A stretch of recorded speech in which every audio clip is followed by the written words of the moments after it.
मूर्तिजापूर राष्ट्रवादी काँग्रेसच्या वतीने जय भवानी जय शिवाजी अशा आशयाचा उल्लेख असलेले 1000 पत्र उपराष्ट्रपती यांना पाठवण्यात आले।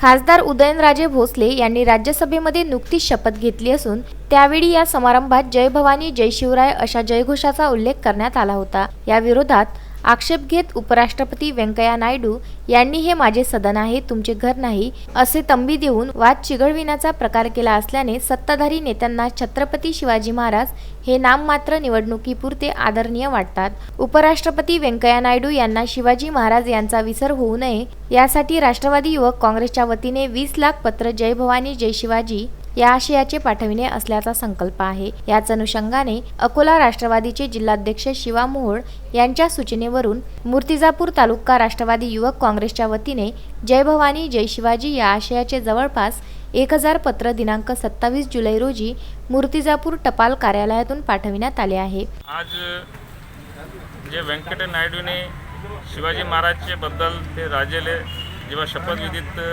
जे वक्तव्य केला त्याचा आम्ही पूर्ण महाराष्ट्र आणि मूर्तिजापूरच्या याच्याने निषेध करतो।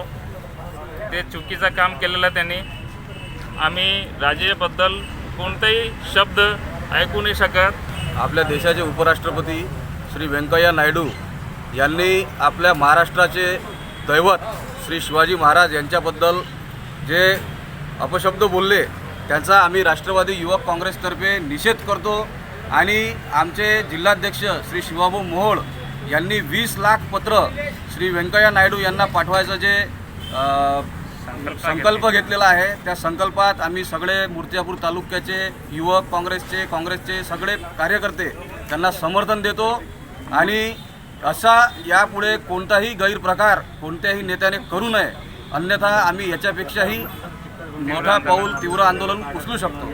या प्रसंगी समाजसेवक रवी राठी, सचिन बोनगिरे, अमोल लोकरे, ऋषिकेश पडोळे, लाला डाबेराव, जगदीश मारोडकर, श्रीधर कांबे, सचिन गावंडे, विशाल शिरभाते इत्यादींसह असंख्य युवा कर्त्यांची हजेरी होती। बाळासाहेब गणोरकर, विदर्भ न्यूज, मूर्तिजापूर।